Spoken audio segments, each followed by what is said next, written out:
7 presentations in the morning and 2 in the afternoon. Actually, we are supposed to have 3 presentations in the afternoon, but we had to reschedule some of the programs. 2 papers, we are just informed that they cannot make it this time, which shouldn't have happened, but they have informed right now. So we had to take 1 program in the morning session from afternoon.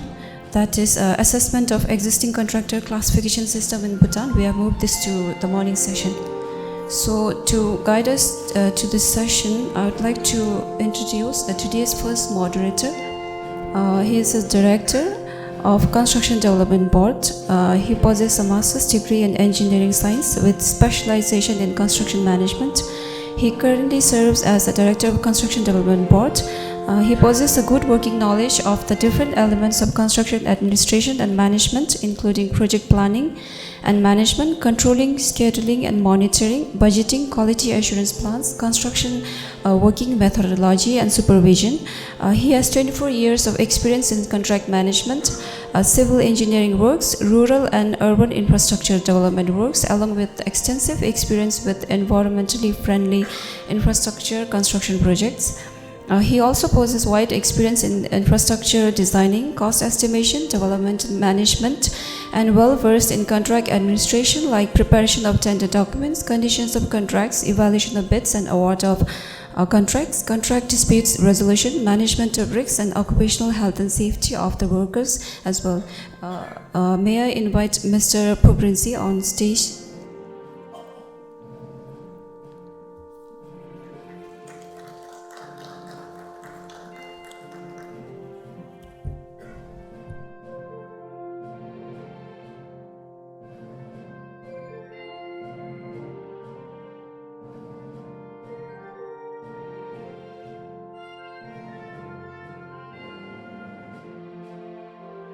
Yes, good morning, everyone.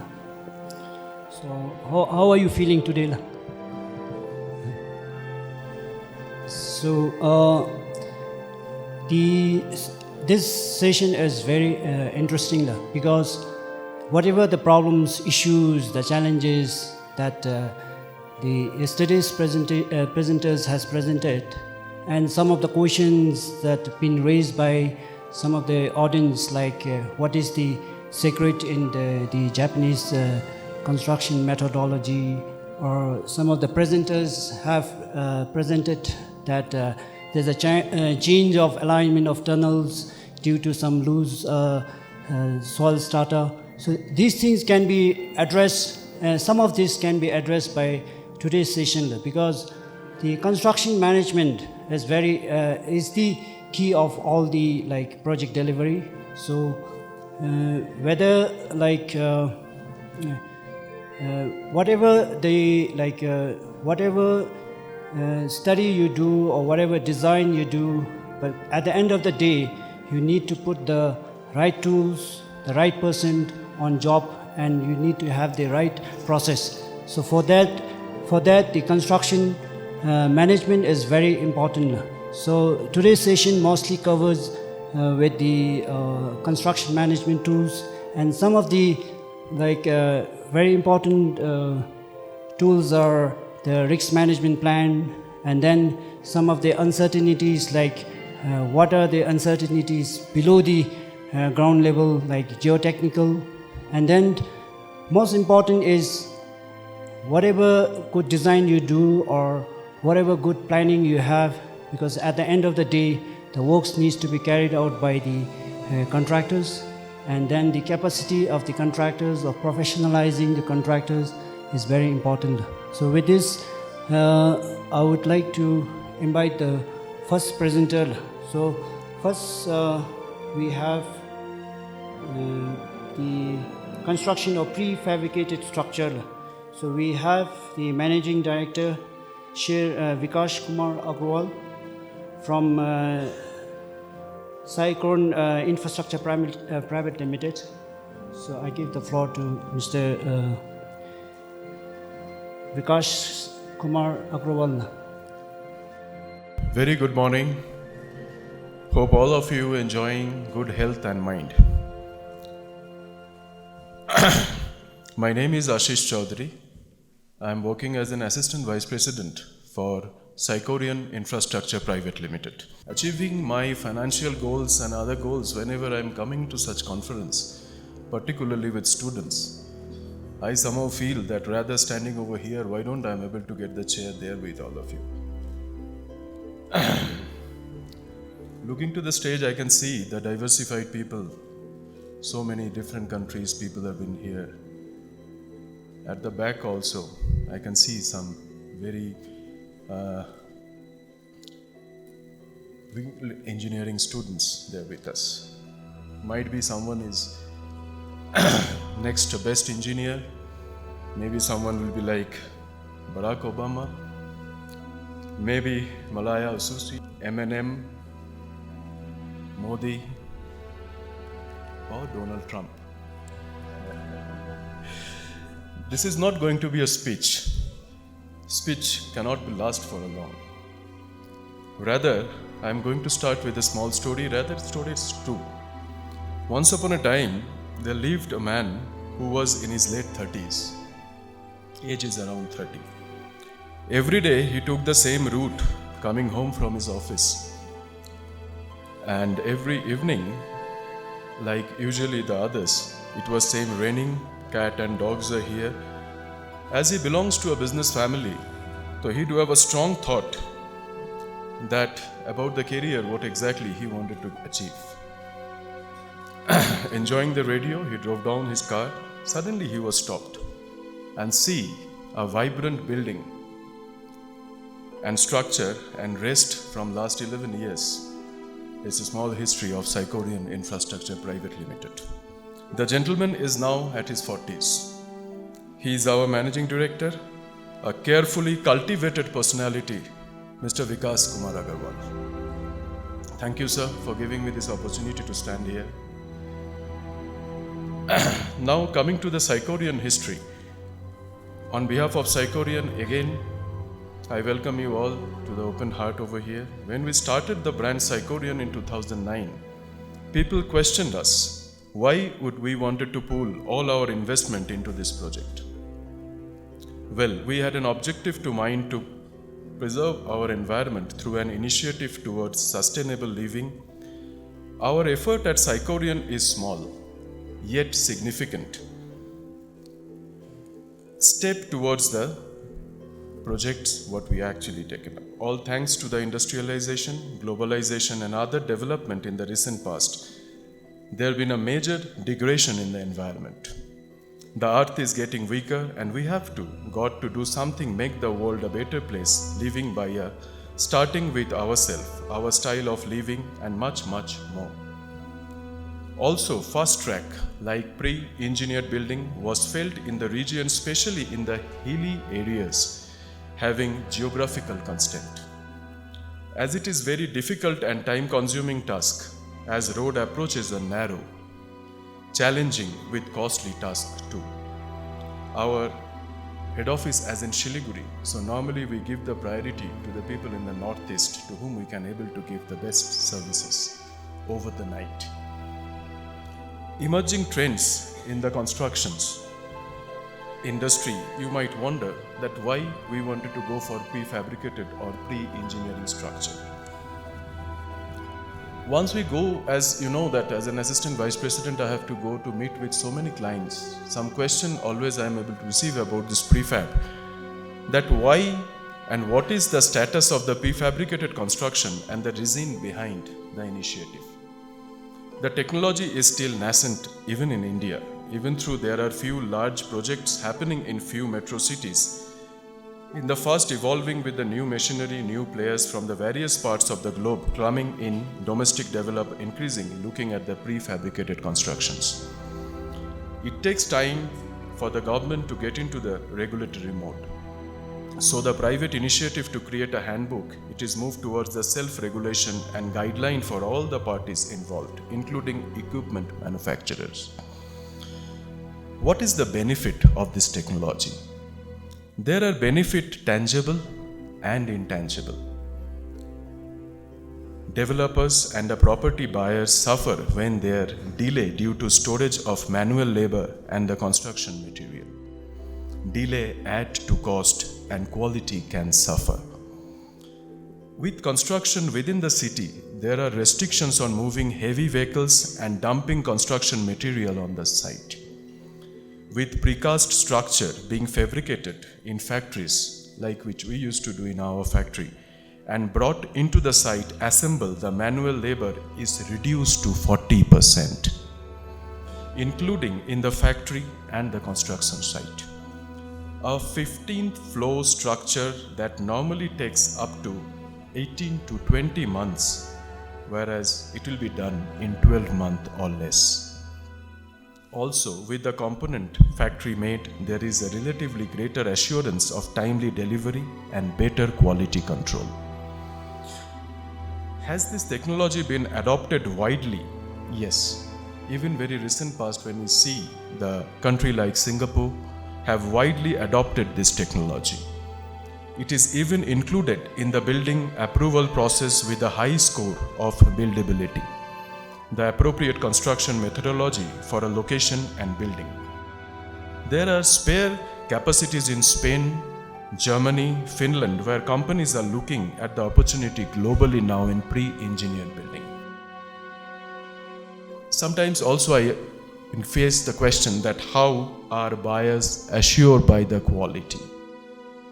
There are systems and procedure even now. The National Building Code dictates the 4 engineers, ground engineer, structural engineer, review the consultant and construction engineer should certify the product. This way, even aspect for the building comes with the commitment from the builder. But now, this is largely ignored because for the cost. Prevailing laws also provided for prefabricated construction as along to meet the safety standards is not the limitations. You might wonder that why prefab? Well, prefab built by us all in made in India. 100% eco-friendly, be it our container offices, sheds, cold storage, we are about ensuring sustainable living is promoted. In fact, we have worked on the government project related to e-toilets, container homes in order to help unprivileged. In every project, we always give a priority to the local people and in a daily basis workers, even students also who really wanted to learn about this pre-engineered building.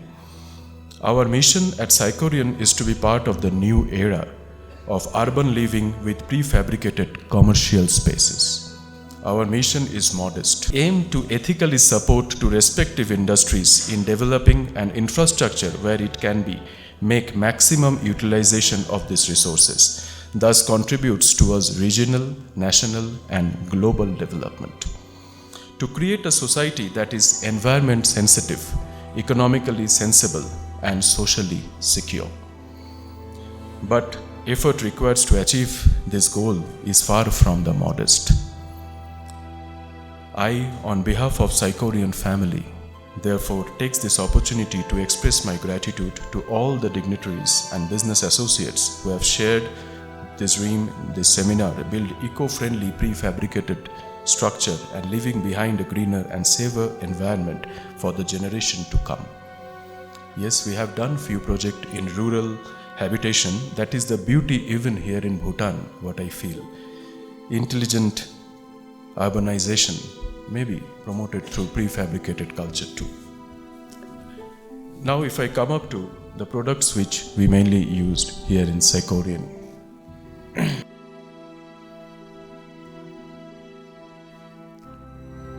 The next door, what we mentioned over here means as we are located in Siliguri for the northeast, the service to the clients will be very easy for us. Mission is Team Psychorion is integrated with the latest innovation and fast-track construction technology. Having work experience in many states and overseas, emphasis is on creating a platform where we understand customer requirement better than them, and our solutions provided are finest. Our team aim to boost the industry by providing best possible solution and services to our valuable clients globally. It is a huge country, abundant and diversified resources. We aim to ethically support the respective industries in developing an infrastructure where if we make a maximum utilization of these resources, thus contribute towards the regional, national, and global development. We are committed to create a brand industry where Sycorian is considered synonymous of ethics, quality, and excellence in performance. We are specialized in pre-engineer building, prefabricated shelters, portable cabins, steel fabrication, cold rooms, and new industry who are going to come here. We give them the single window solutions for consultation. Now, I come up to the pre-engineered building. The pre-engineered steel structure today are globally used in various industrial sectors for their ability to adopt various dimensions and fast-track construction. These structures are customized to suit clients' requirements, strategically designed by certified engineers, fabricated at the well-equipped manufacturing plant and erected at site. Keeping in consideration all geographical factors like seismic zone, wind load, snow load, and soil bearing capacity for maximum sustainability. These structures are normally designed and certified for a minimum lifespan of 30 years. Sometimes it's more also if we design in that way. Features, normally it's a long lifespan, fast track construction, cost optimization, flexible of expansion, larger clear span, low maintenance, energy efficient roofing and wall system, architecture versatility, relocable and earthquake proof. We use this structure mainly in industrial sheds, warehouse, multi-store residential building, commercial building, temporary sheds, aircraft hangars. Recently we have done one project in Mauritius. It is for Air Force and that is basically the same. And dairy farm sheds. Now, there is one challenges which sometimes comes into the pre-engineering building. One drawback of PEB is limited to flexibility in the making modification for the future expansion. PEB are typically designed to meet the strength requirement put forth in the original design, even like additional capacity to make it change.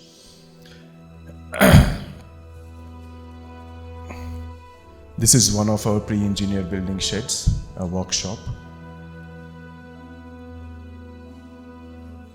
Few of our projects. Features of PAB which I already discussed. Now, portable cabins used to do, sometimes we call it a porta cabin, are ready to use mobile accommodation solution widely used mainly in the construction industry and commercial sectors. These cabins are made with the either MS insulated body or puff insulated panels. They are engineered and manufactured at well-equipped manufacturing plant with high quality material, adequate insulation and complete interior. Features engineers to withstand robust handling, eco-friendly, fast-track delivery, highly insulated. We normally use it into the construction site, conference rooms, security cabin, bio toilets, commercial kiosk, storage cabin, site laboratories, and disaster relief camps. Prefabricated buildings. We design and build a large and high quality industrial and commercial sets for every purposes, whether you need wall, large open space or the built mezzanine floor. No job is too big for our experienced steel building professionals. Same, moreover, like prefabricated buildings. This is why the reason behind that the next door we stay. It's at Siliguri, it's not far away from here. Client oriented, in-house, we have our qualified engineers. Here sometimes we face a challenge. We really wanted to hire, even every time we used to sit with a meeting with my MD, we really wanted to hire a few good engineers. But I think that till now, pre-engineered part is not into the curriculum. So that's the bigger challenge sometimes we face, to hire a good engineer. Still we have very good draftsmen and engineers to help us into it, expertise team, fast track mobility, flexible, quality and post job services. This is our area of force expertise, what we are doing. Mauritius is not mentioned somehow, I'm sorry for that, but yes, we recently completed this project in Mauritius. Now, For students also, this is a very new chapter. Even we are here in Bhutan, anytime we are always ready, the management is always ready to help you to learn about this subject. Even my college days in Delhi, what has happened, that time we don't have much Facebook. It is around 11 years back. You need to talk to those clients every time. Every time, normally we are very busy nowadays to sharing Wi-Fi. And adding friends in Facebook, that is now going to be our self-worth. How many friends we are adding in Facebook, in social media. You need to understand your inner strength. Believe me, your brilliance, such engineers is required this world. Even we require it. Desire, action and persistence. This is what every day I learn from my management. Once Socrates said that an unexamined life is not worth living. And that's why this is a new chapter, what every day from last 10 years we are examining. We have a great challenge and a great opportunity in prefabrication and pre-engineered building. We all meet them with the prefab and make the next year maybe the more best projects here in Bhutan. Today, Sycorian is regarded as a pioneer in the field of sheds, cold storage, pre-engineered building, prefabricated building, having been recognized as the best project building in Northeast. Made in India, therefore, is not just a concept for our prefabricated structure. It combines expertise, know-how and technology that we put into our prefab and commercial spaces for quality and sustainability. Now, at the conclusion, we are here to make a difference and we choose to begin it now. Every morning, we moving fast and pray that at least pre-engineered building should give a better, greener environment. May you have the most beautiful industrial sheds with us. Thank you, CDCL. Thank you all dignitaries. Thank you for having me. May God bless you. Having a great success in your business, student life and your personal life. Thank you.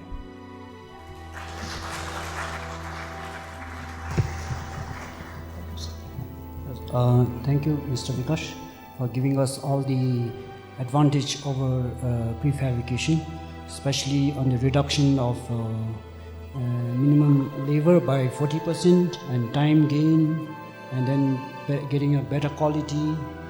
And then of all the prefabrication, use of prefabrication will improve the employment for the youth. The countries like Malaysia and Singapore, they have enforced the use of prefabrication building components 70% in the government buildings, and then 55% in the private buildings. And then one of the priority of our economic development policy is also to use prefabricated building components, and this is high time for Bhutan to enforce prefabricated components. So with this, I would like to once again thank Mr. Vikash and request the audience to park your questions after the session. When you finish another three presentation, then we'll ask the questions. Thank you very much. Thank you, sir. So there's a slight change in the sequence of presentation, because actually the next presentation is mechanization in Bhutanese construction. This is also one of the priority in the economic development policy, but unfortunately the presenter could not come. And then we have next presentation on application of RICS management plan in the engineering projects. So for this, first thing what we have to keep in mind, or what question that we need to put ourselves is, why do we contract out the works to contractors? Is because you don't have the capacity, you don't have the resources. You are trying to transfer your risks to the contractors, because the contractor has the capacity.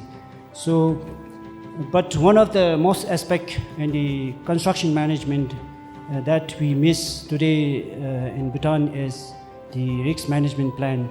So if you analog, if you are in the board and if you see an iceberg, you see as a risk. So if you can respond to the risk when you see a risk, the impact would be low.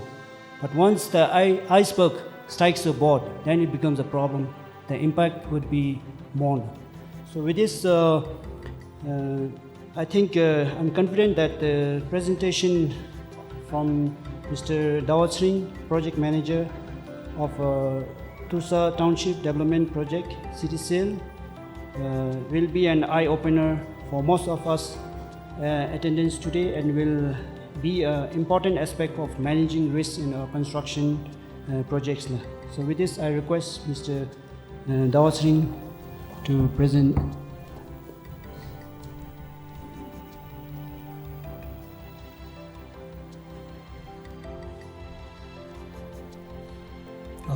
Distinguished guests, presenters, my colleagues, students, ladies and gentlemen, good morning to you all.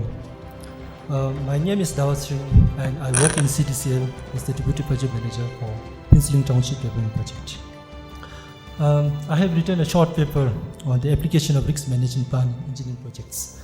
And through my paper and through this presentation, I intend to highlight the importance of risk management plan in construction projects, the process involved in developing risk management framework, and the value addition of implementing risk management plan in real-time projects.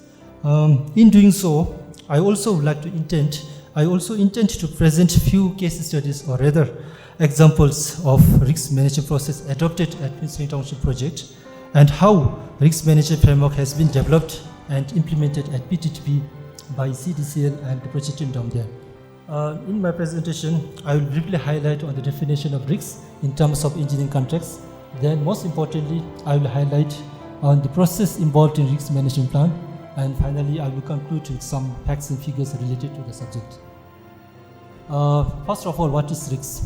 It has different meaning for different people in different situations. In general, risk is defined as the upcoming performance of an activity for which the outcome is very uncertain. But in engineering context, the definition of risk is very simple. It has a mathematical definition. In engineering context, risk is simply the product of probability and impact. It was coined by Mr. Wilson and Crouch in 1982. But we must also understand that in engineering context, risk is not only threat, but it is also an opportunity. But we must also remember that uncertainty, hazard, and risks are different in engineering context at least. Risk can be managed, whereas hazard and uncertainty cannot be. In fact, hazard is always negative, whereas risk can be positive. That's why there is risk management plan. British Standard Institution defines risk management as the coordinated activities to direct and control an organization with regard to risk. If you look at Project Management Book of Knowledge, PM book, it says like risk management is one of the 10 project management knowledge areas. This means like if you want to be a certified project manager, then you should have the basic knowledge on risk management along with all other 9 project management knowledge areas. Still, even if an organization wants to have ISO certification, in particular ISO 3100, then the organization should also have the risk management plan as their central strategic management plan. But there is no single approach to define risk management process. In general, the organizations all over the world, and in particular the researchers, they define risk management process into 5 steps. So I would like to highlight briefly the all 5 steps here. First of all, the risk identification. It is first and perhaps the most important steps in the risk management process, because if we fail to identify risks, then we fail to implement any other process involved in risk management plan. It is the foundation of good risk management process. There are several tools and methods involved in risk identification. You can see in my paper, there are all I have briefly described all the process or methods involved in risk identification, but for the interest of time here, I will highlight briefly on brainstorming and SWOT analysis in regard to PTTP with example. Now, what is brainstorming? It is simple and open and free approach for risk identification. It encourages collaboration, meaning it allows project participants from all sectors to involve for the brainstorming session. It also encourages relevant stakeholders to be involved in brainstorming session. Now, one of the principles of brainstorming is that the criticism is strictly discouraged here because every risk is important during brainstorming session. Also, it works in the principle that quantity is important here, not the quality. So we go for the quantity of the risks, not for the quality in the brainstorming session. That's why all the project participants are involved in the brainstorming session. Now, for the brainstorming sessions to be effective, there should be a facilitator. Usually, it is the risk manager of the company or the organization or the project manager who has some experience on the brainstorming sessions. What he does, he will use sticker notes to categorize the risks according to the critical levelity, then according to the source, the impact of the risks, and all according to his experience. Now, you can see here, this is a simple brainstorming session worksheet developed for Prince William Township Development Project. If CTCL wants to execute the Zone B project, currently CTCL is executing Zone A. Zone B is twice the size of Zone A. We have to do a brainstorming session. This is an example. You can see we have the session facilitator, our project director will be the session facilitator. Then as I discussed before, participating groups. You can see all the project participants, including our CEO, till the design team stakeholders, and even you can include the representative from some worker session because they will also have some risks they can identify because quantity is important here, not the quality. You can only see some risks here, but there can be hundreds and thousands of risks. So it can. This is an example of brainstorming session worksheet, but you can have other worksheets. But this is simply a simple example for Prince William Township project. Now, another risk identification tool is the SWOT analysis. Yet another important and very simple one. SWOT actually evaluates the strength, weakness, opportunity, and threat of an organization to manage certain risks. Strength and weakness are internal to the organization, meaning like organization can have control over it, whereas opportunity and threat are external to the organization. The organization do not have control over it. So strength identifies the client's core competencies, skills, and assets, whereas weakness shows areas of improvement of the organization towards the risks. Opportunity measures the probability of positive outcome from the risks to the organization, and the threat evaluates any negative impacts to the project through the risks. So if CTCL wants to execute project, any project or any organization want to execute project, then they have to do SWOT analysis. For example, this is how SWOT analysis will be done for our organization if you want to intend again to do the Prince William Township Development Project Zone B. So you can see strength and weakness are internal to the organization, and opportunity and threats are external to the organization. So similar type of SWOT analysis can be conducted to any organization to assess the risks and to plan for the mitigation measures before executing any project. Now, the second step in risk management process is the risk evaluation. It is also known as the risk assessment. Now we must remember that risk has two characteristics. One, the probability or the likelihood that it might happen. Number two, that impact it would happen if it impact it would have if it did happen. Risk evaluation can be done by two methods, like qualitative analysis and quantitative analysis. But quantitative analysis is performed for complex projects like nuclear power plants, space engineering, and sometimes in complex hydropower projects too, because it involves use of softwares like Monte Carlo simulation, sensitivity analysis, decision tree matrix, and they are used in complex projects because the complex projects usually have so many variables. But for general projects that we execute, you can always go for qualitative analysis, and one of the tools in qualitative analysis is the risk scoring matrix that will be discussed here. In this figure, you can see the left side of the slide is the risk scoring matrix, and the right hand side is this risks that we have identified through risk identification tools. Now, the x-axis on the risk scoring matrix shows the impact or the severity of the consequence of the risks. Then the y-axis shows the likelihood that risks may occur. So if you see that numerical value 1 shows low risks, 2 shows medium risks, and 3 shows high risks. Now, if you see in the risk evaluated right-hand side of the figure, if I give one example like 1.1 in the pre-construction phase, the weakness of the design team was one of the risks identified during the brainstorming session. So what is the likelihood that it might occur? it is 2, which means if you see the risk scoring matrix, 2 is medium. We are saying that the weakness is medium here. Now, what is the impact if the weakness of design team was there? Then impact will be very high. You can see 3 is rated as high in the scoring matrix. So when we add likelihood impact, the rating is 5. So if you see the risk scoring matrix, the number 5 is shown in the red color, which is unacceptable. So we rate that as unacceptable, and we categorize this as highly unacceptable risks. So similar categorization can be done to all the risks that we identified. So here I have divided the project life cycle into 4 stages, like pre-construction phase, procurement phase, construction phase, and closeout phase. So we can identify all the risks related to the project life cycle and score according to the likelihood of that risk occurring and the impact if the risk did occur. So, but the likelihood impact scoring may differ with the different project, because like it depends on the environment of the project, the risk exposure of the project. Now, after risk evaluation, the important step is the risk mitigation here. Now, risk mitigation is regarded as the toughest part of risk management process. It always involves costs. It works in the principle of reducing future potential costs by having certain initial costs.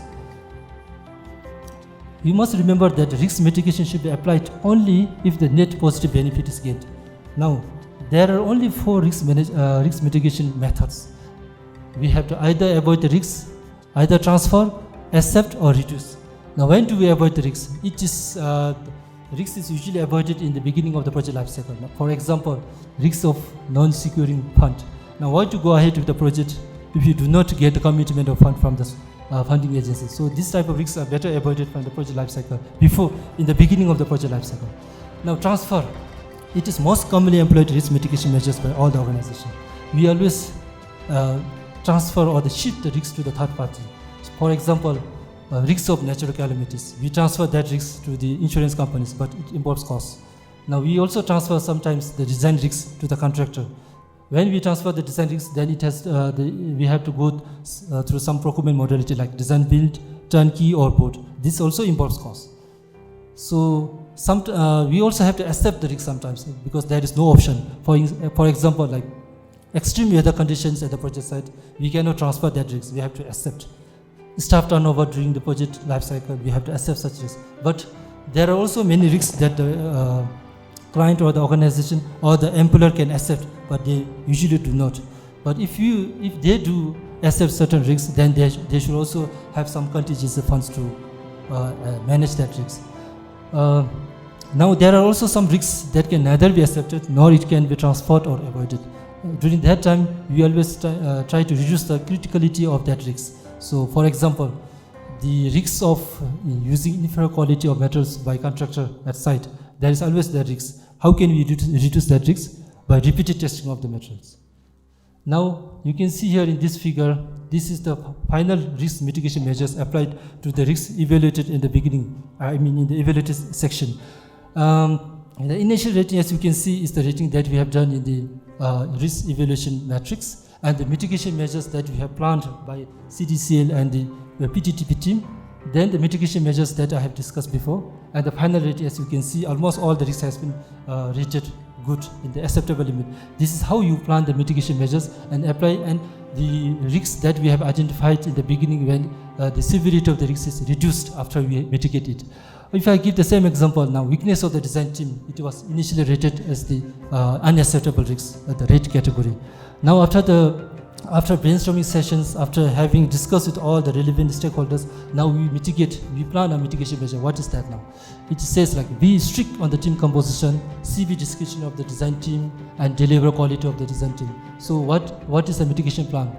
It says mitigating, which means reduce the risk. We can only reduce that risk. So the final rating is green, which is acceptable. If I give another example in the procurement phase, like 2.4, it says like delayed evaluation of the bidders. That is a risk again on the part of the client. Now, what is the mitigation measure? Rigorous follow-up action and deploy adequate team for the evaluation. So, what is the mitigation plan? It is better to avoid such types of risks. So, the final rating is acceptable. This is how we plan the risk management framework, and this can be regarded as the risk management framework of Prince William Township Development Project.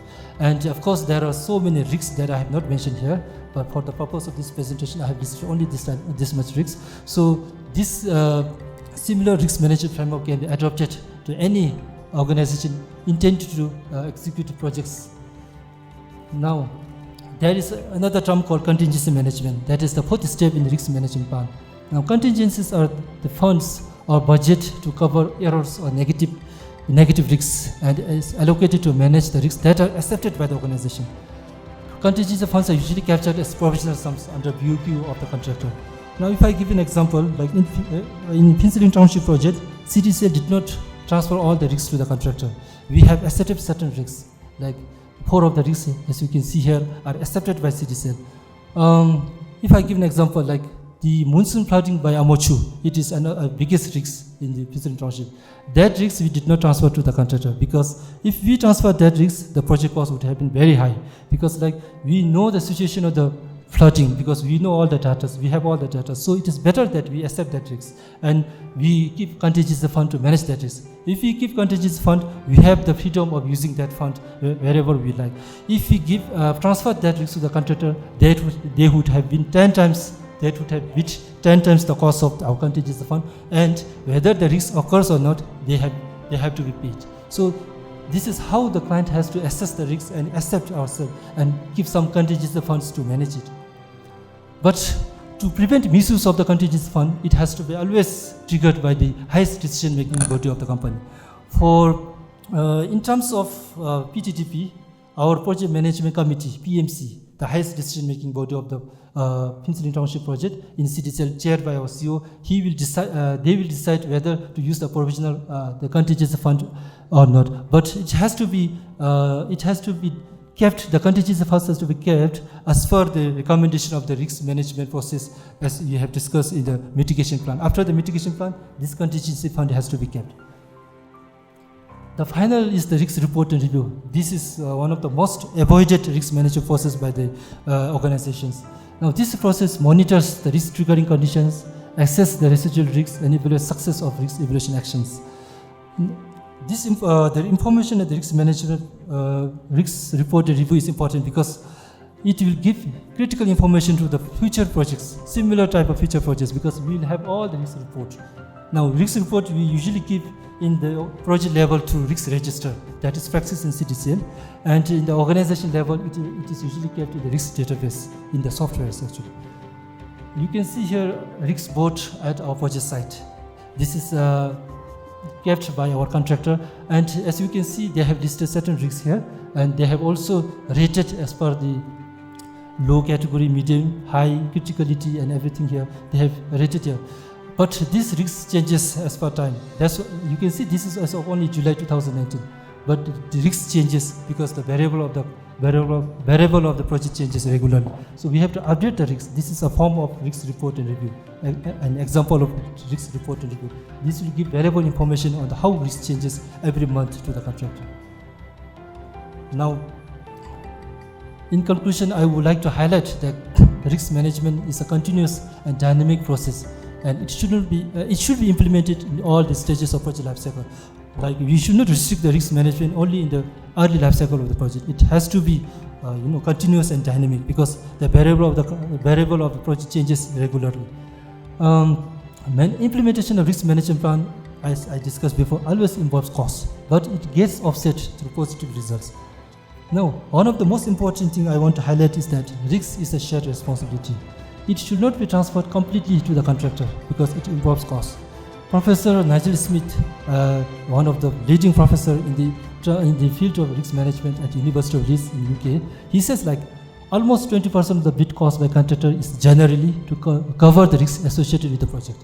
For example, like many of the organizations, even if they have all the information regarding the risks, even if they do all the ground works, even if they did all the geotechnical investigation surveys, they reflect in the bidding document that contractor has to take care of all those things, because they do not accept the risk. This is, you are transferring the risk to the contractor, and this involves ultimately the cost.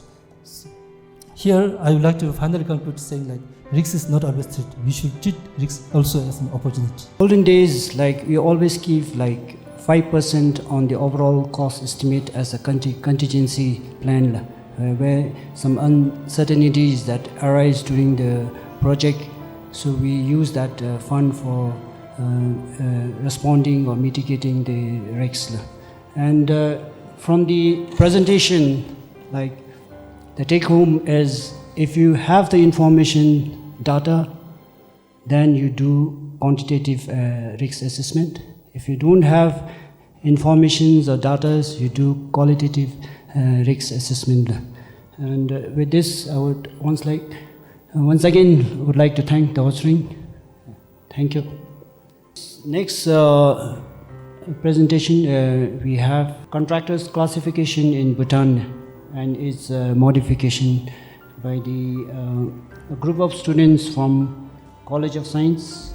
So we have the presenter Janchu Paldin, and then the group's members are Sring Drinker, Kili Zangmo, Sawan Nepal, Namge Thille, Sring Topge, and the selection of the contractors is a major decision, and this is where most of the clients or the engineers, most of us land up in problems. So therefore, the performance management of the contractor should be very crucial at this moment. And then one of the major activity in the 12th five-year plan for the Construction Development Board is to reform the current classification of the contractors. So with this, I would like to request Janchu Paldin on stage.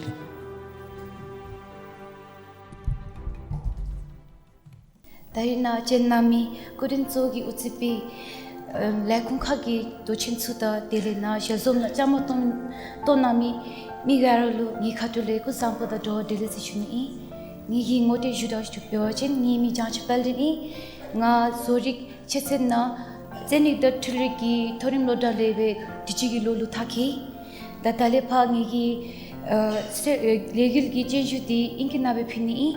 Firstly, I would like to take this opportunity to thank College of Science and Technology, Construction Development Board, all the respondents and the government sectors who helped us in completion of the project. And I, on behalf of my members and under the guidance of Mr. Sring Topge, would like to thank Construction Development Corporation Limited and the CEO for giving us such opportunity to present our research. The title of our research is Assessment on Existing Contractor Classification System in Bhutan and its Modification. This is the overview of our presentation. We'll be introducing the research and stating all the problem, aim, objective, scope, and the methodology, finally with the result and discussion and some recommendation. Over our country, despite being 38,394 square kilometer or half the size of Indiana state, have developed drastically over the short span of time. Starting from the most important area, that is education, facilities, construction, transportation and media and many more. Coming to the development of the construction industry, our country has seen a drastic change over the very short span of time. Starting from the very olden construction activities such as ramping of mud, sawing wood, all requiring supervision of experienced carpenter, to the modern day construction activities such as dealing with highly equipped machines, all needing supervision of highly professional engineers, architects and technicians. Within no time, our country have started making bigger construction projects with bigger massive budget. With this golden change came problems. Problems such as time overrun, cost overrun, poor management and quality issues. Out of which, time overrun and cost overrun were found to be a major issue in our country, which we have been facing over the past few years. These are the data we have collected from Construction Development Board, and from the survey that we conducted in our college, over more than 80% of the respondents agrees that there is time overrun and cost overrun as an issue in our country. So these are the data. Now, why is there time overrun and cost overrun? After many answers to this question, One of them is contractor's capability. If the contractor is not capable and sound enough, then even the wisest client engineers cannot save the drowning project. So a contractor needs to be capable enough to handle the project. The current contractor's capability is governed by contractors classification system, which is regulated by Construction Development Board. What we want to do right now is what we have done right now is that to assess the contractor classification system, which is current in our country, and see whether it is suitable and realistic enough in our country or not to produce competent contractors in our country. So under the guidance of Mr. Singh Topke, we took the venture. So with the help of Construction Development Board, we have completed the research. The main aim of our research is to assess the existing contractor classification system, and if required, then we can provide necessary modification measures. While going through the research, we had our main objectives. The objectives are: number one, to review the current condition of the contractor classification system to see whether it is realistic and suitable enough to produce competent contractors or not. Second one is to identify the problem area in the current system. If there is a problem, then what are the factors causing the problem? After that, we will be proposing our modification and recommendation for the current contractor classification system. The scope of our project is to provide necessary data for modification of the existing contractor classification system, and hopefully the report will be used as a reference for the future researchers. Now coming to the methodology, we use a sequential explanatory mixed mode method comprising of quantitative and qualitative analysis. After undergoing lots of literature paper, information and courses in CDP during our OGT, we narrowed down the two most important problem areas. They are registration requirement and bidding system. With the help from the CDP family, we narrowed down the factors. From registration requirement, we had 13 contributing factors, and from the bidding system, we had 18 contributing factors. These factors, we made a questionnaire out of it and distributed the questionnaire to the contractors as well as the procuring agencies. The data collected from the contractors and the procuring agencies were then analyzed using SPSS software. From the 31 factors, we narrowed down to 9 important factors which were causing the problem. So these factors were further studied using qualitative analysis by doing one-on-one interview with contractors and procuring agency engineers. And with further literature papers, we came up with modification and recommendation measures. In the quantitative analysis, this is the demographic of the respondent. We needed 336 as a sample size and we got 355. We needed 100 procuring agency engineers and we got 134 procuring engineers data. In the qualitative analysis, we did some tests in the SPSS software where the tests resulted to be positive. Then we went on with the qualitative analysis where we further studied the factors to ensure that the factors are the factors causing the real problem. So in the interview, we selected 8 respondents from the contractors and 7 respondents for the procuring agency. These are some of the criteria we focused on while selecting the contractors and procuring agency engineers while doing the interview. Now coming to the result, out of 31 factors, we narrowed down to 9 factors. The first major factor is need for qualification criteria for contractors. So far, there is no qualification criteria for contractors, whereby not promising any competent contractors. A technically unsound contractor faces more time overrun and cost overrun. We can see that technically unsound contractors are laid back in decision making, management skills, and are often after making ransom profit rather than making a fruitful project. So, looking at the 2 factors, we came up with the criteria in the registration requirement, that is the technical background of the contractor, so that the contractor can make a better decision and the project will end up being a successful one. Coming to the third factor, that is the revision in the threshold amount for all class of contractors and revision in threshold number of works for all class of contractors. With the changing environment, we have seen there's grooming of more bigger projects with massive budgets. So the contractors as well as the procuring agency engineers feel that there needs to be a revision to the threshold amount and the threshold number of work according to the capability of the contractor so that they can perform well. So with this, with the help from the 2018 budget outlay, we came up with the revision of the threshold amount and threshold number of work. That is, previously it was for small, it was less than 4 million. We brought it to 5 million. For medium, it was 4 to 15 million. We brought it to 5 to 20 million. And for the large, it was more than 15 million. We brought it to more than 20 million. In the threshold number of work, looking at the capability of the contractors and the human resource and the machines, we narrowed down the threshold number of work to 1 for small, 2 for medium, and 4 for large.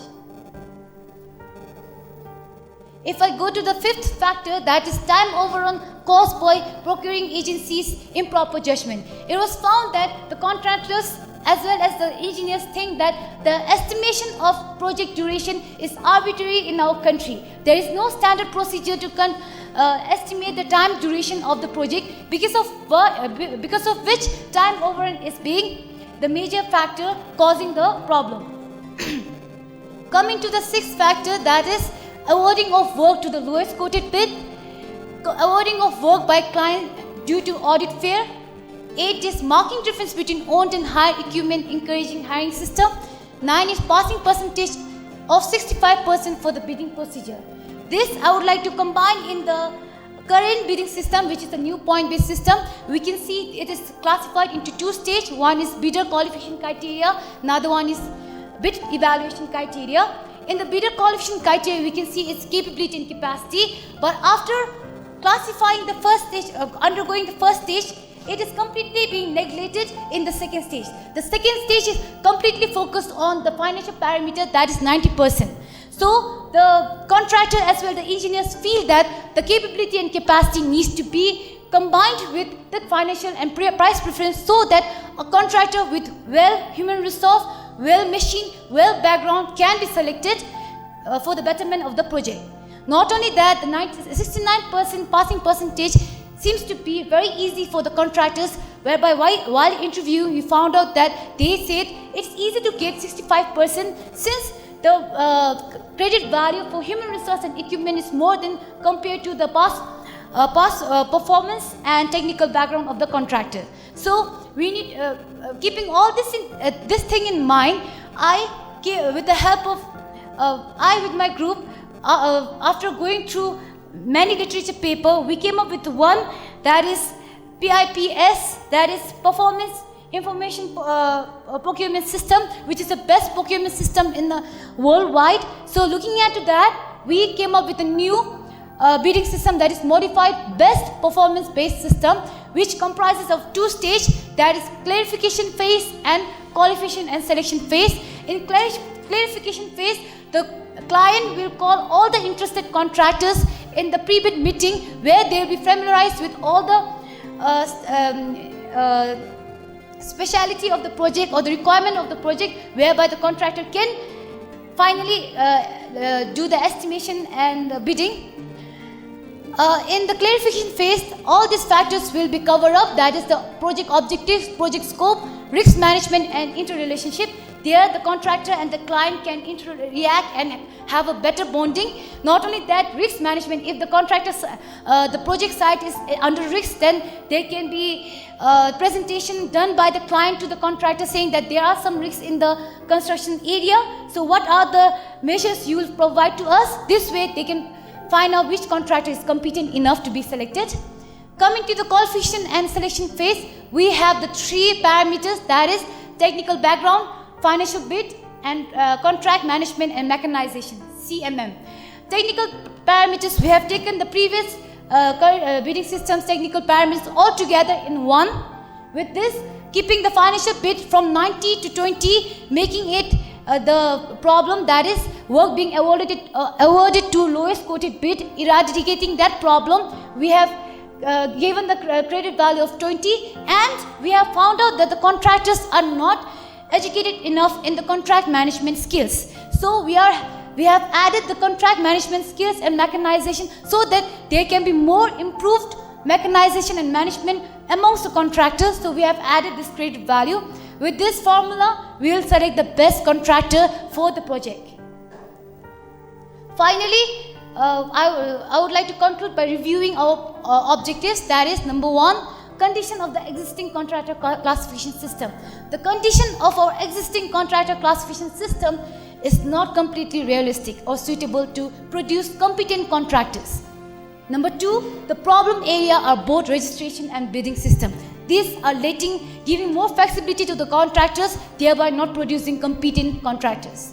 Number 3, the major factors are the 9 factors that I have mentioned earlier. And number 4, the modification measures which I have suggested earlier. With this, we have some few recommendations as well. The first recommendation is there should be a course for contractors on contract management so they can have a better management skills. Secondly, we should encourage more mechanization practices in our construction industry so that the contractors can perform well in the construction industries. Thirdly, our CDP family is a very small family where we have a monitoring system which have to regulate all the contractors around the country, which is impossible. So if there could be a monitoring committee in each procuring agency, then the contractor can be regulated and monitored on time, and the contractors who are doing miscellaneous activity and ambiguity can be disqualified. Then the fourth one is there should be a standard estimation of time duration of projects so that the time overrun can be eradicated. Finally, there should be a pre-bid meeting like CDCL, who is already doing that. There should be a pre-bid meeting in all the organizations so that the contractor can get familiarized with the project. With this, we have to hand over all our research data to the Construction Development Board, hoping that our construction industry will improve and better contractors can come up and the project will be successfully completed. And like Dr. Martin Luther King, I have a dream. I have a dream that our country will be one of the top 5 corruption-free countries in the world. I have a dream that our country will have. I have a dream that our country construction industry will be an exemplary one in the outside countries. I have a dream that no partiality, syndicating, collusion, and ambiguity will be eradicated from our construction industries, not only construction industry, in other sectors as well. And I finally have a dream to be a very responsible citizen, to prove to my country that I will serve them with awesome. Thank you.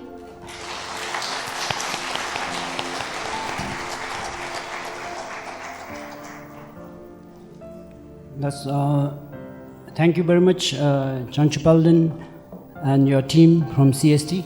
So, on behalf of Construction Development Board, we would really thank the team who has drive into the contractors' performance or classifications and has come up with a lot of very important recommendations.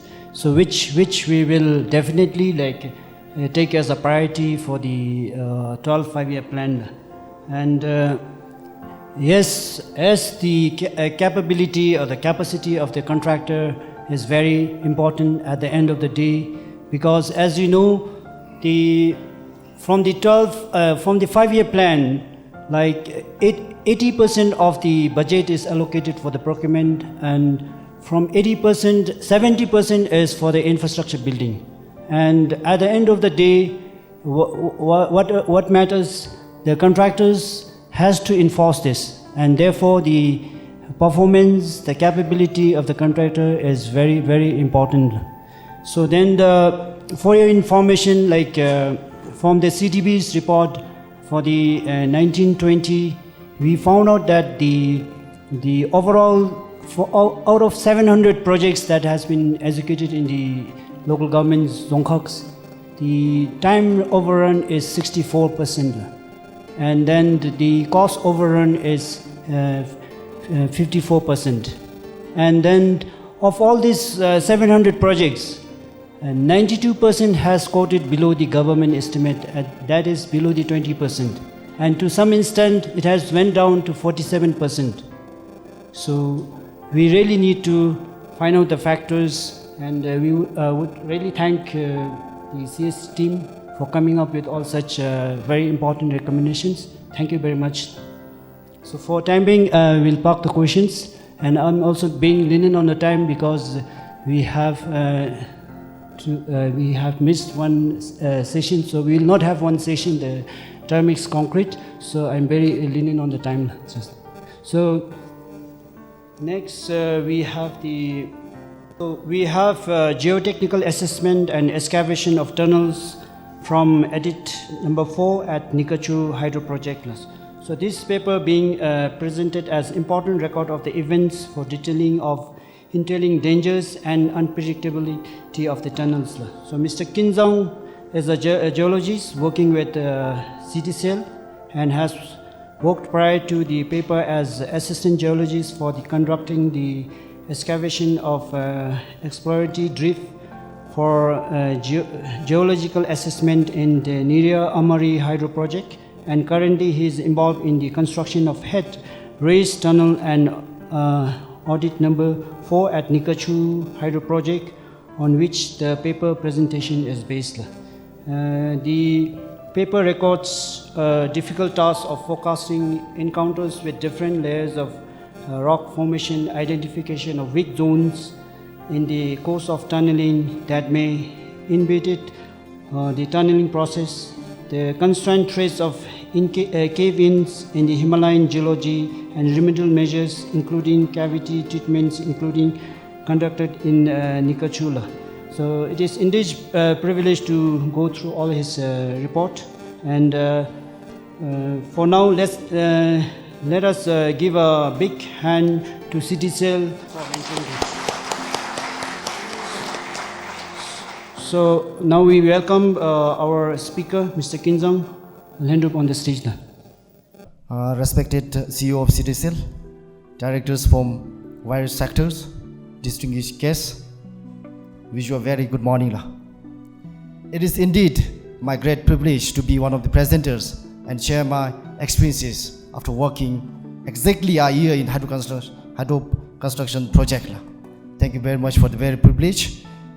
And today I will be presenting on geotechnical assessment in excavation of tunnel for Edit 4 at Nikachu Hydro Power Project, which is a run of scheme of capacity to produce 118 megawatts. This is my general outline of the presentation. I will be briefly touch into project geology, encounter rock mass, sequence of excavation and methodology adopted at site, encounter geology, instrumentation and monitoring, challenges faced during the course of excavation. As you all know that Himalayan geology is so complex due to its heterogeneity, anastrophic nature, is what actually makes it so complex. In the view of this such kind of complexity, encounter of any kind of ground condition during the excavation of any subsurface structures is as expected and is highly anticipated.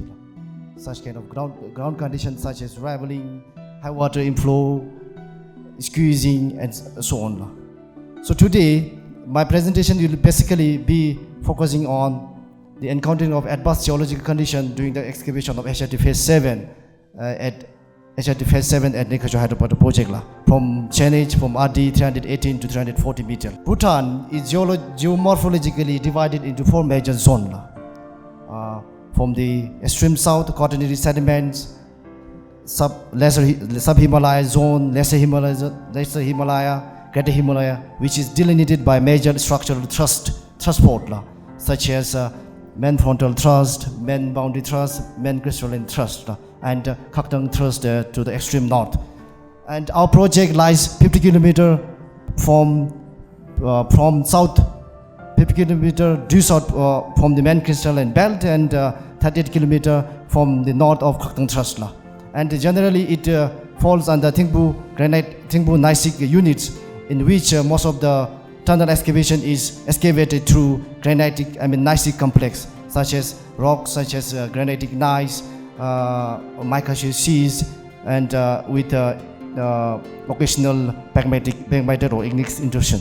This is the city soil. If I say something about the city soil discovery excavation of HRT, there are 5 eddies in total to excavate 12.1 kilometer HRT of Nikachu Hydro Project, and city soil is currently excavating HRT edit 4 location, and edit 4 we have successfully completed, and as of now city soil has excavated 20% of the total scope of the HRT phase 7 and 43% of the total scope of the HRT phase 8.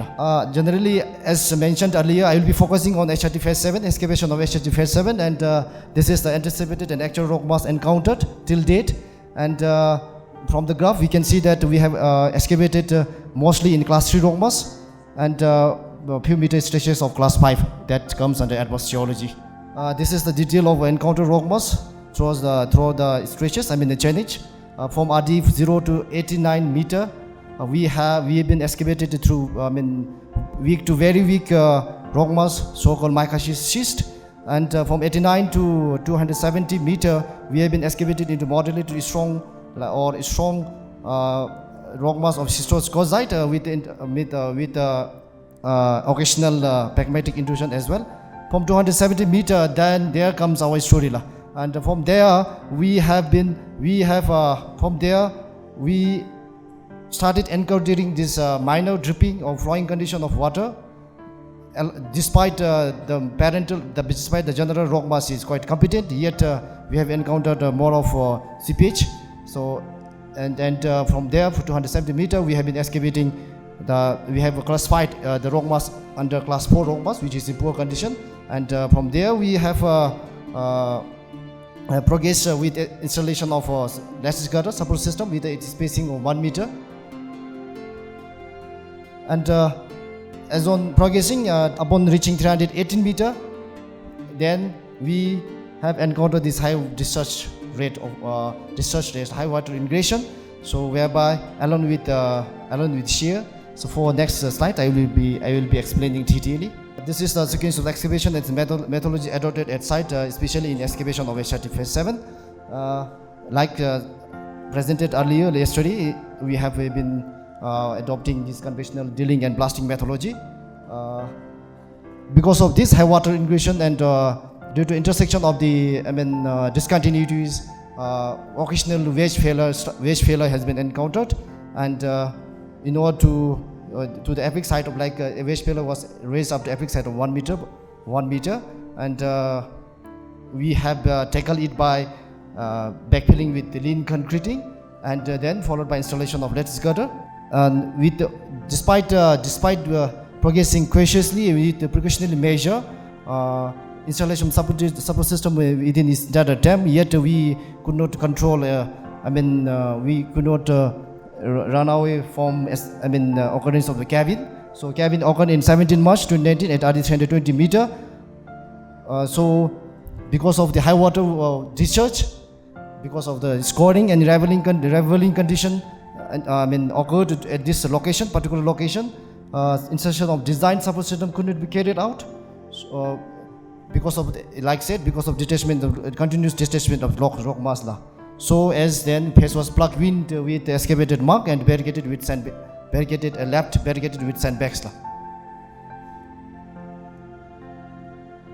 This is the structural wedge failure. I have designed it by using unwedge program.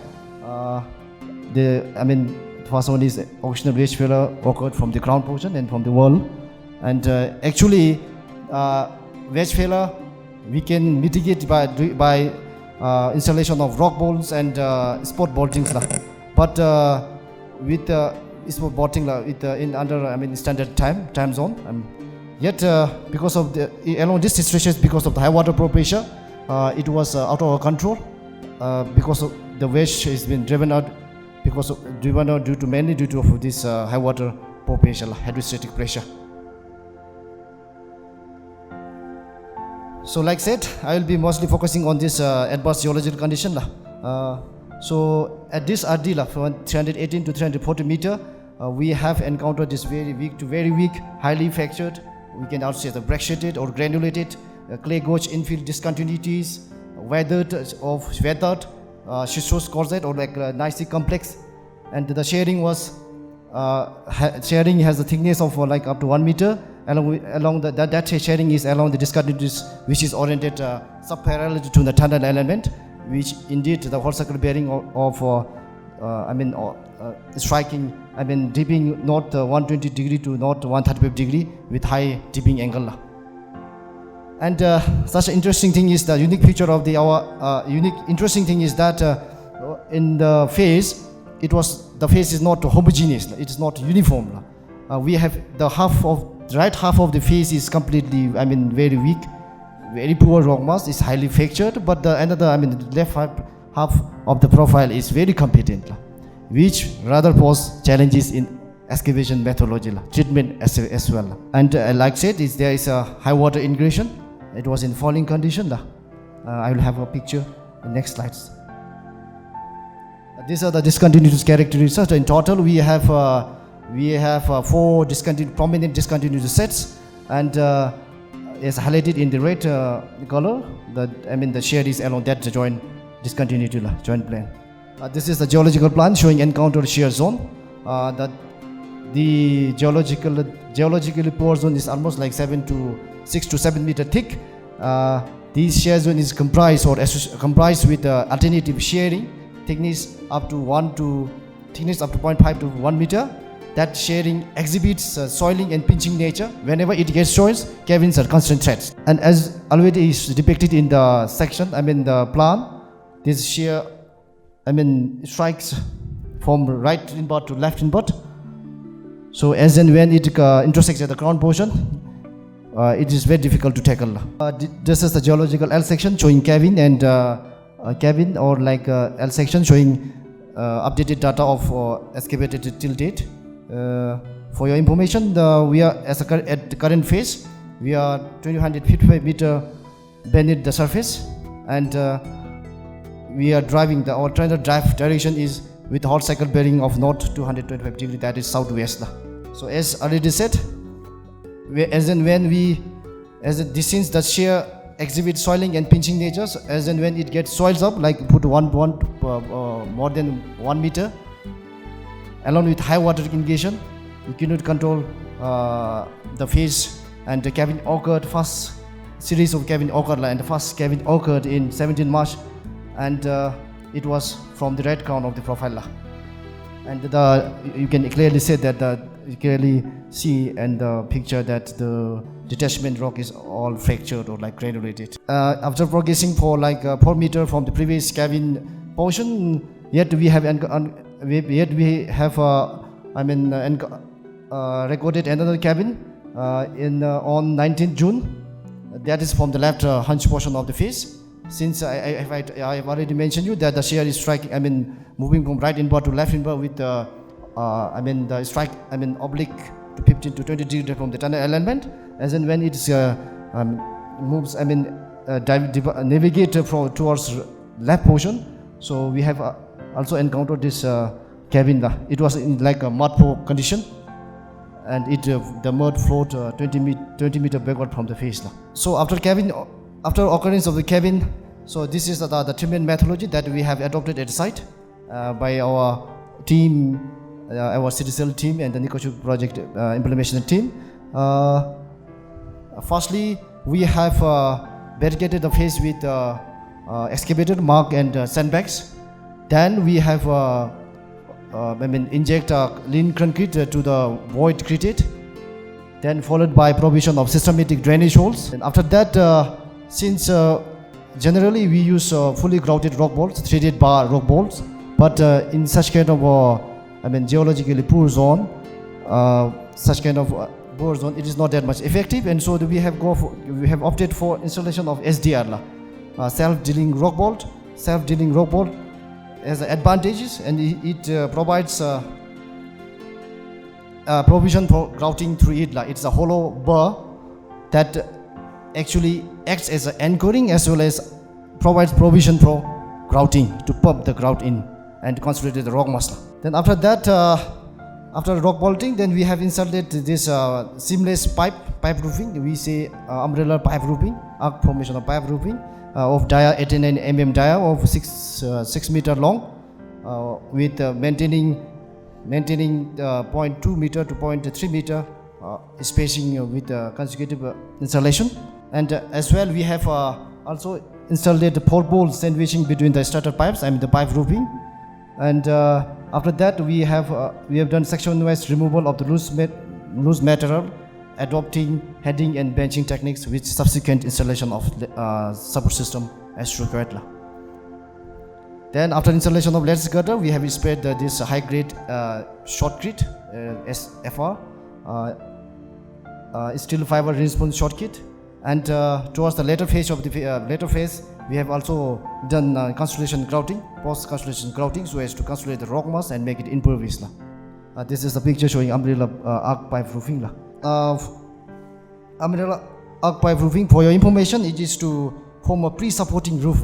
It is from the excavated, unexcavated portion.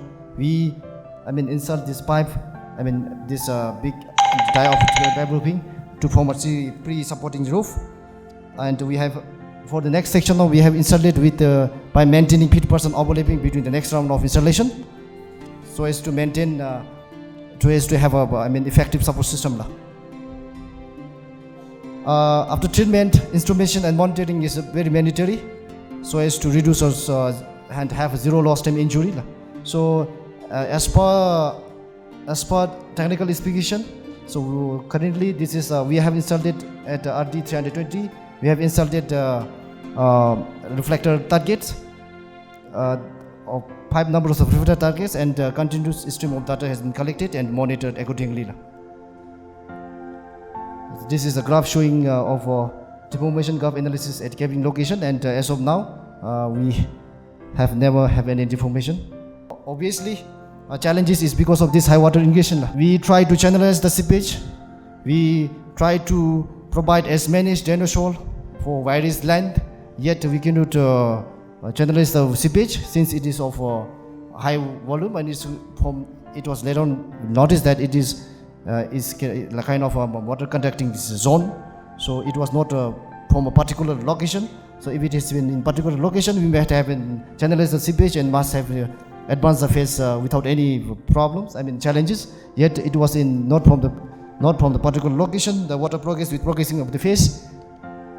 So this was the challenges that we have faced during the treatment of this adverse geology. And one thing is the violation in the lithological competency. Actually, normally in this kind of adverse geology, where the rock is very poor, or like we progress with phase with advance with like manually scooping, or like with scooping of backhoe with or drill jumbo, or using any machineries without taking any blast.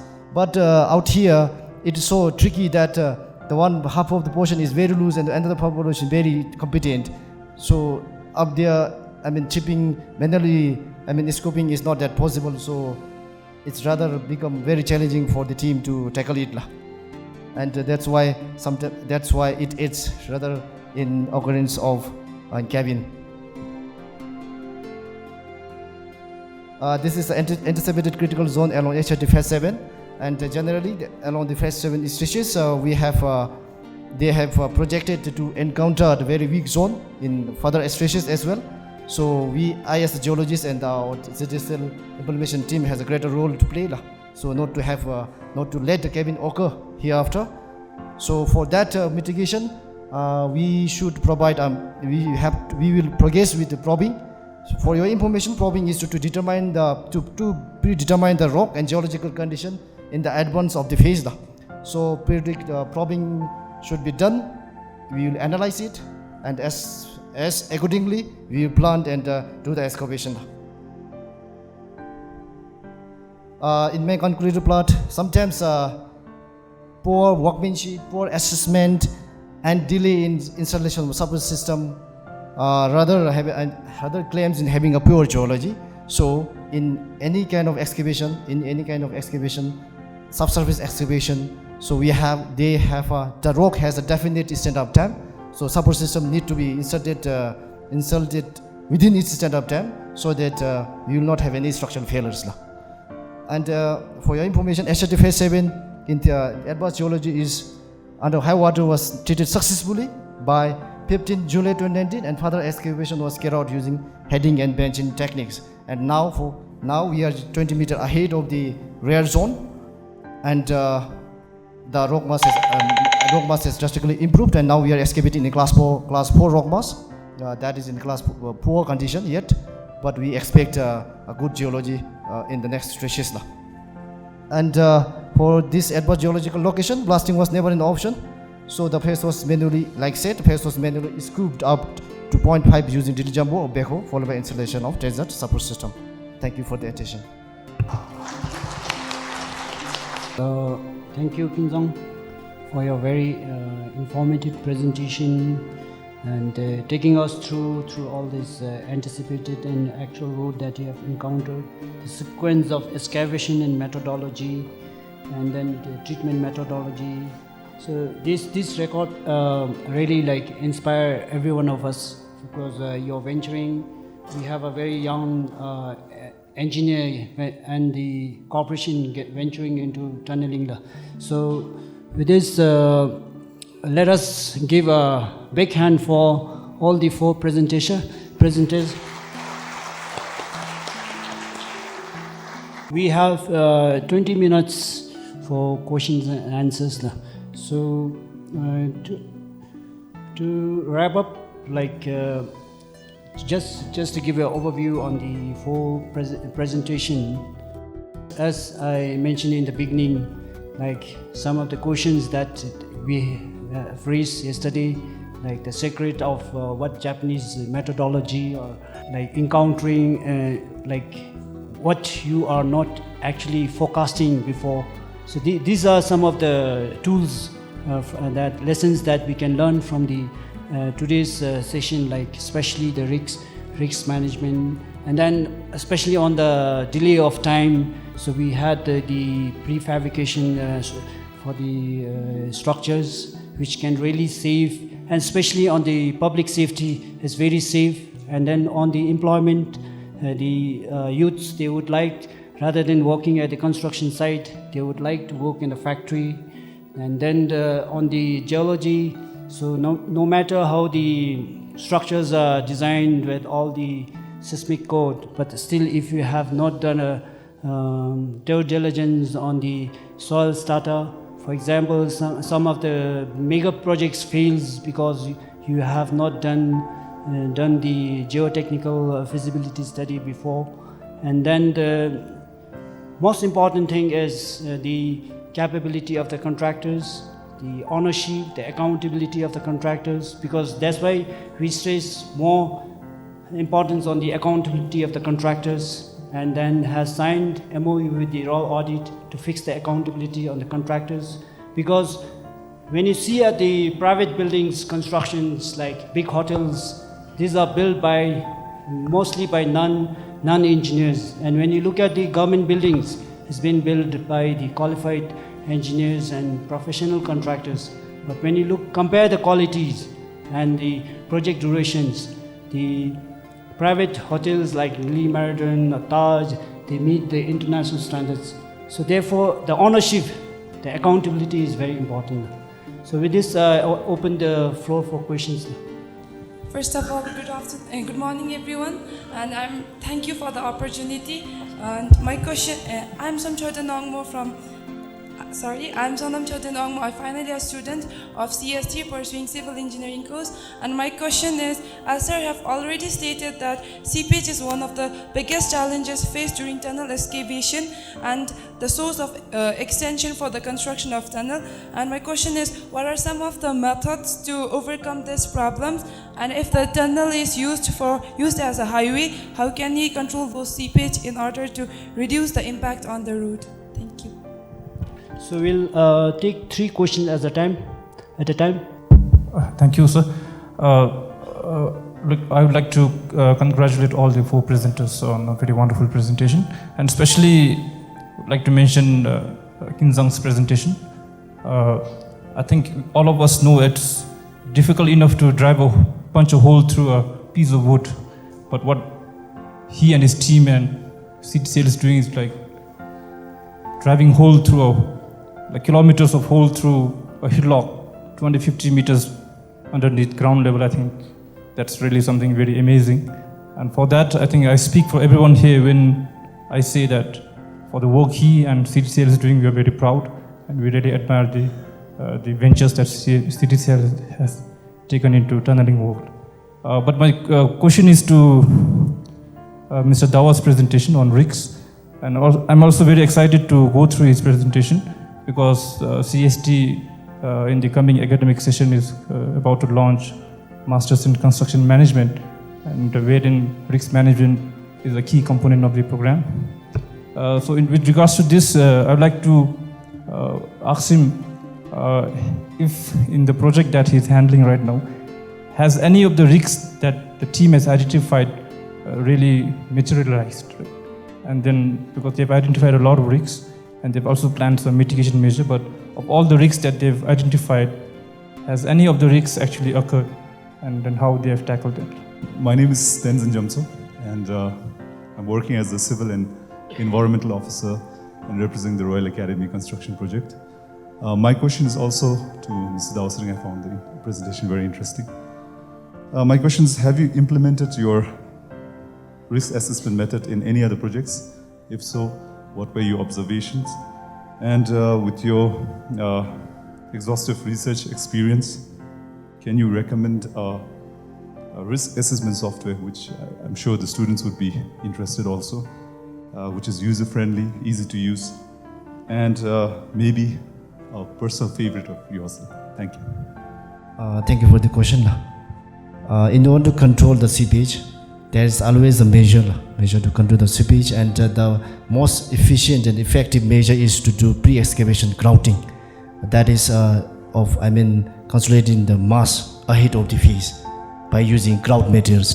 Grout material can be of like normal OPC, cement, or at the highest case, we can use this chemical grouting as well.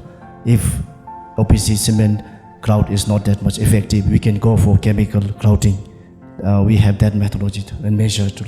And also, as I have told you, I'm very new to this standard construction, but as per technical specification, we in the latter stage we have also we are going to have this contact grouting, that is after the lining, so as to stop the seepage flowing inside the tunnel and any underground structure.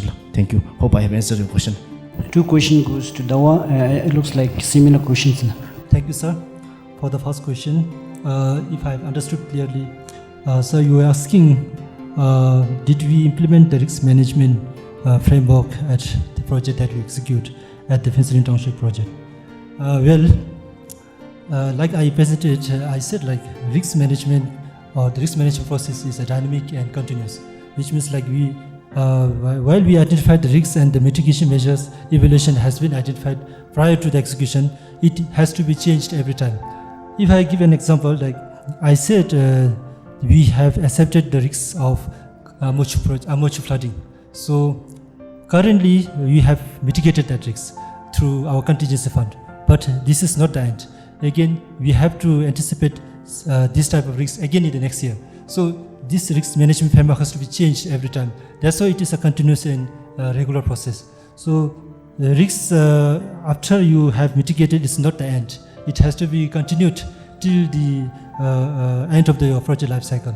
So I hope I have answered your question, sir. In regard to the second question, sir was asking the recommendation of the softwares. Well, honestly, I also did not have extensive use of softwares, but in my university studies at UK, with my professor, we studied two softwares. One was the decision tree matrix, and another was the Monte Carlo simulation.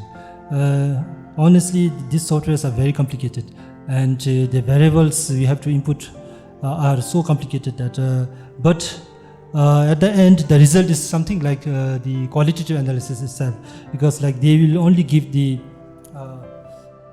risk rating in terms of impact and the severity. But these softwares are usually employed, as I said before, into complex projects like nuclear power plants, then space engineering, where there are so many variables. If you can count variables and if you can have, you can manually input your variables, then it's better you go with qualitative analysis, because usually every project has risk manager in the in international construction projects. The task of the risk manager is to list all the risks. He has to evaluate all the risks and he has to plan the mitigation measures there. So since he is engaged there, he has all the time to list down the risks, evaluate and transform it into mitigation measures. That's why qualitative analysis is usually performed by them.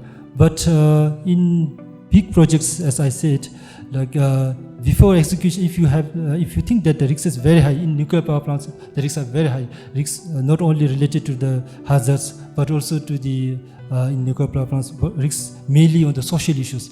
That's why they have so many variables. That's why they intend to use softwares, and the use of softwares is very expensive. I believe, in my experience, I think mostly in South Asian regions, there was a study by Professor Lee, one of the Chinese professor in the University of Reading in UK.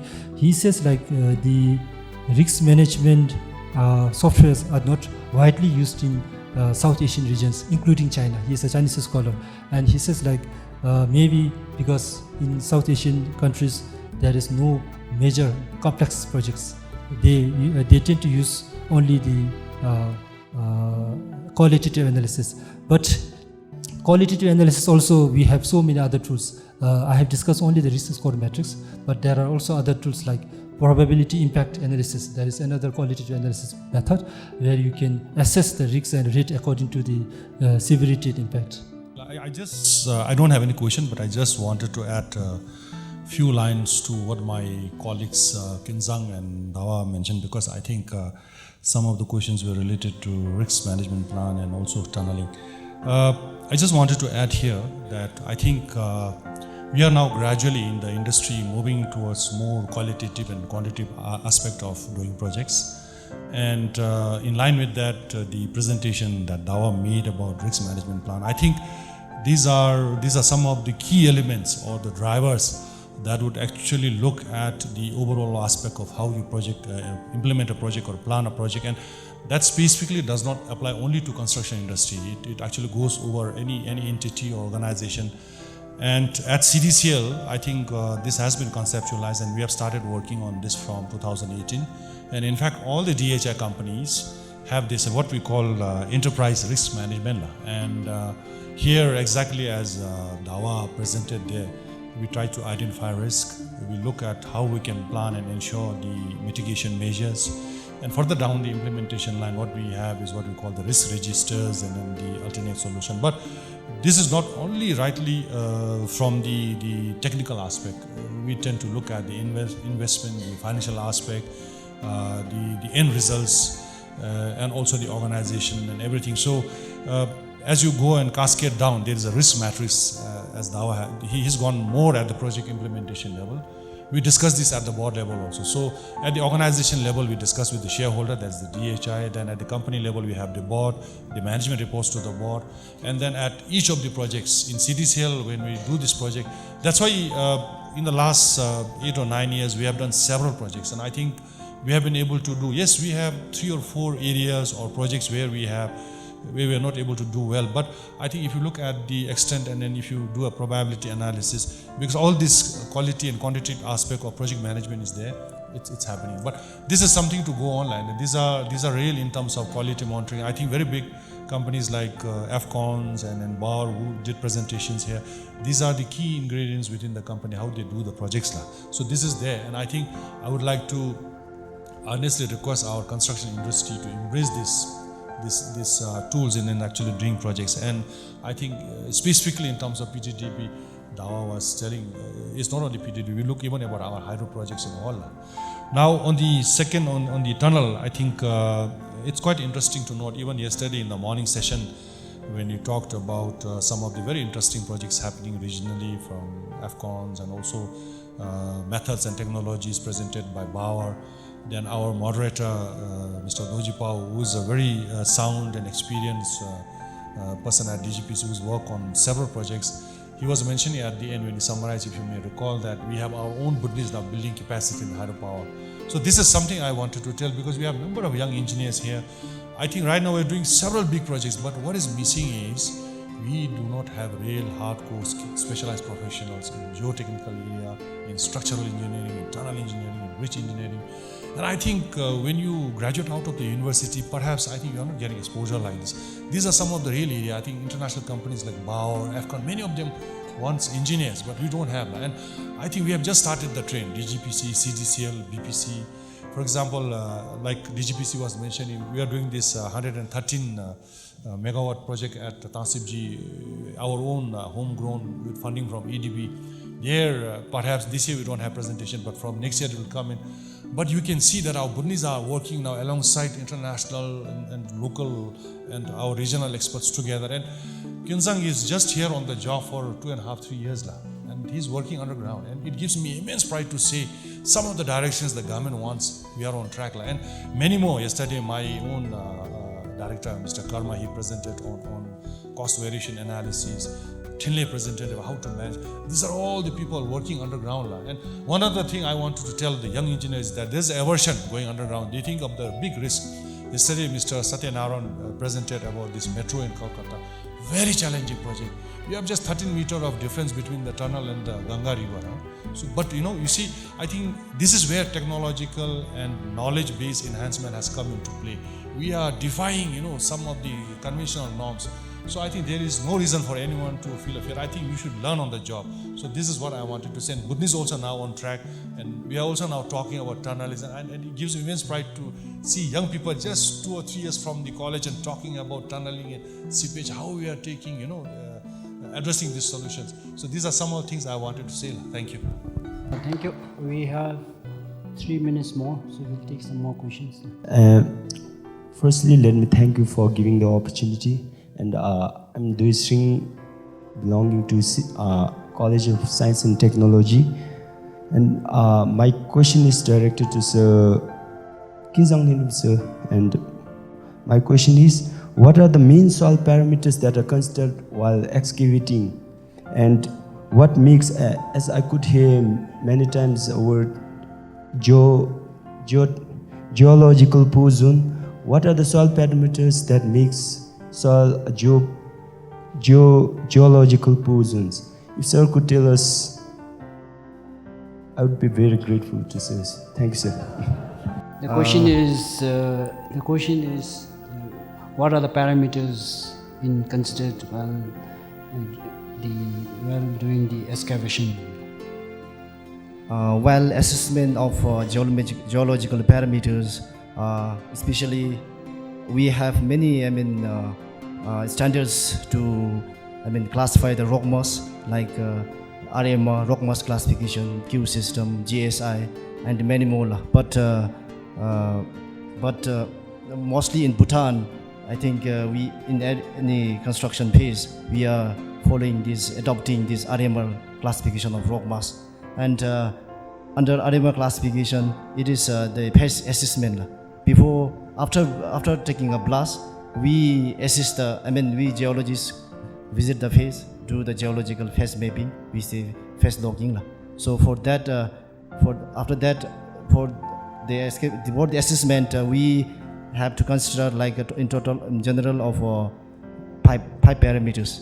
Firstly, the usage, strength of the rock mass, then RQD, rock quality designation, which means degree of frequency, the degree of frequency of jointing, whether the phase is intensely jointed or it is lessly, not much, it is quite massive. Then we consider this, the specimen of the discontinuity parameters, like the jointings, usual jointings, and from that condition of discontinuities, whether the discontinuity is open or closed, whether the discontinuity is is filled with hard filling or soft filling, whether the discontinuity is sheared. So all those things we considered, and all those data, and we have a standard rating allocated for that. And also the another parameter is the seepage, whether the seepage is dry or minor, is flowing condition, it's in dripping condition or flowing condition. So for that we have allocated the rating, and after that only we will sum up and give the average and classify the rock mass into and make a classification. From that only we can say that it is geologically poor or it's geologically good rock mass. So accordingly, as per the classification, support system has been inserted, and we recommend it to do the implementation team to do this support, and if not, if the rock mass is good, we recommend them to process further without support, instruction of support as well. Thank you. Yes, since we have finished our time, so we'll take the one last question before we close the session. Hello, my name is Pemongil and I'm a civil engineer in CDCL. Hope I'm supposed to ask or seek clarification from the moderator. My question it's regarding to the presentation made by the team from the CDCL, Ms. Jang Chu-ben team. Many a times we overhear or we get to know that at a policy making level, many research findings are not incorporated in the policy making or decision makings. That's why there is a mismatch in the policy and actual implementation. So now the team from the CDCL, they have already conducted a research. They have already submitted from the CST. They have already carried out a research. They have already submitted their research papers to your organization. So now, what's your take on this? Thank you, sir. Definitely, like what you are questioning is very. This is also our concern. Till now, there is no important stress on the research and the Construction Development Board, and for the first time that CDB has come up with the CDB annual report, that is 18-19. So a lot of study has gone in, we are mentioning on the cost overrun, the time overrun, how many bids are being bidded below the government estimate, and then how many contractors has not fulfilled or been downgraded or suspended. So these things, all the figures has been now taken into consideration, and then when especially make the policies, like the construction industry policy is being about to approved by the cabinet. So these all had been considered, and then now on the reclassification of the contractors, a lot of works has been gone during the McKinsey time. The consultant has reclassified the classification to the current system, and it has been taking a lot of things. And now CDB as a authority or development board in the construction industry is closely working with the institutes, the technical institute in Bhutan, and we have also signed MOUs with them, and all these research papers will be taken into consideration during our policy thing.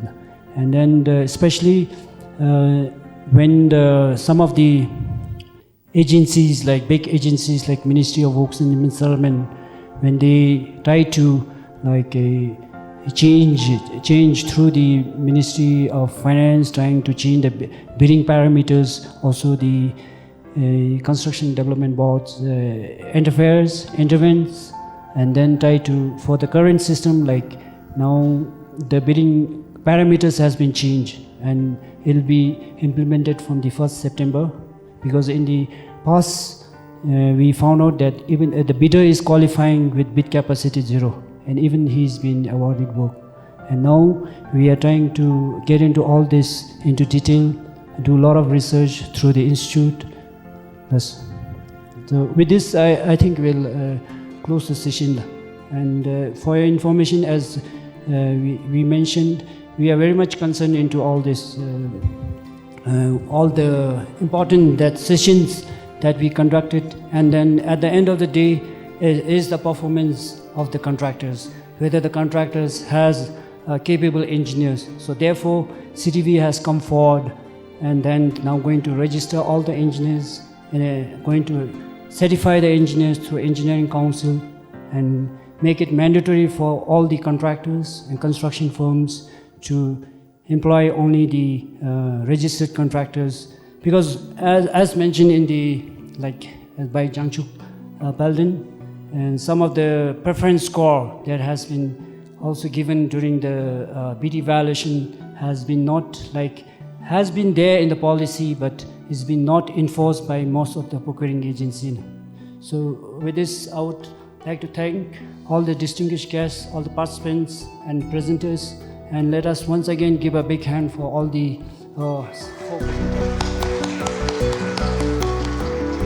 Thank you.